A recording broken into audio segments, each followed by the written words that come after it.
খুব ভালো করে বোঝেন, যে ব্যক্তি 5 ওয়াক্ত নামাজ জামাতে পড়ে সে হলো মুসলমান, আর যে ব্যক্তি নামাজ পড়ে কিন্তু ঘরে পড়ে সে মুনাফিক মুসলমান, আর যে নামাজ পড়ে না সে কাফের।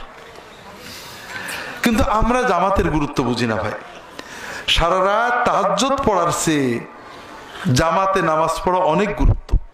আল্লাহ রাসূল সাল্লাল্লাহু আলাইহি ওয়াসাল্লাম বলছেন, কেউ যদি ইশার নামাজটা জামাতে পড়ে আর ফজরের নামাজ জামাতে পড়ে সারা রাত তাহাজ্জুদের সওয়াব পাবে। কাজেই ভাইরা জামাতে নামাজ ছাড়বেন না।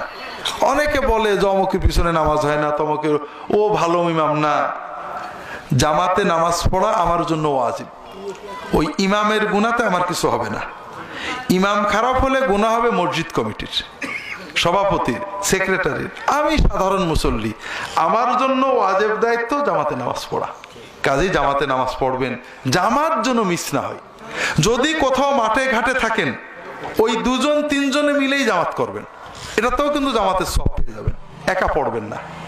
লুঙ্গি পরে, টুপি মাথায় দিয়ে, গেঞ্জি গায়ে দিয়ে, হাঁটু সমান কাপড় পরে, কাদা সহ ওযু করে ওই মাঠে 3 জনে দাঁড়িয়েই জামাতে নামাজ পড়বেন। কথা কি বুঝতে পেরেছে?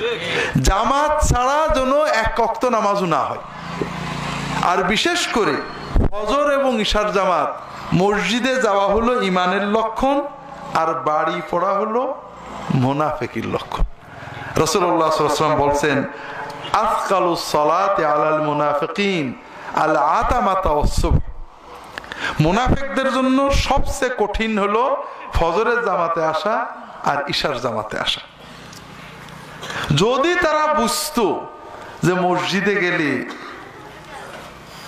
2টো হাড় পাওয়া যাবে, সিদ্ধ হাড়, যেমন আমাদের বাংলাদেশের পরিভাষায় জিলেপি পাওয়া যাবে, তাহলে ওরা মসজিদে আসতো। কিন্তু আল্লাহ যে এত সওয়াব দেবে এই চিন্তায় মসজিদে আসে না। কথা বোঝেননি?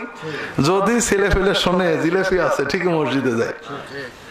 কিন্তু আল্লাহ যে কত সওয়াব দেবে, কত খুশি হবে, কত বরকত দেবে, কত উন্নতি দেবে, এই চিন্তাটা মনে থাকে না।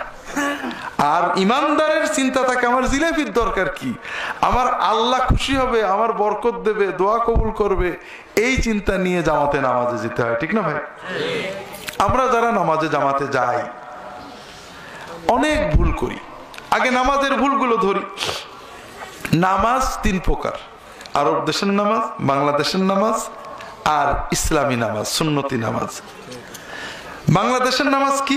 নামাজে দাঁড়ালে 1 চুল নড়বে না, ডানি বাই তাকাবে না, কাপড় চোপড় ঠিক করবে না, কিন্তু রুকু সিজদা টকাটক টকাটক টকাটক টকাটক। রুকুতে যে ঠিক হওয়ার আগেই উঠে আবার পুরো দাঁড়ানোর আগেই কোমর এই পর্যন্ত থাকতেই সেজদায় যায়। সেজদার থেকে এই 90% 80% উঠে আবার সেজদা দেয়। নামাজ হয় না। আল্লাহ রাসূল সাল্লাল্লাহু আলাইহি ওয়াসাল্লাম বলছেন, আসওয়াউস সারিকা আল্লাযী ইয়াসরিকু ফি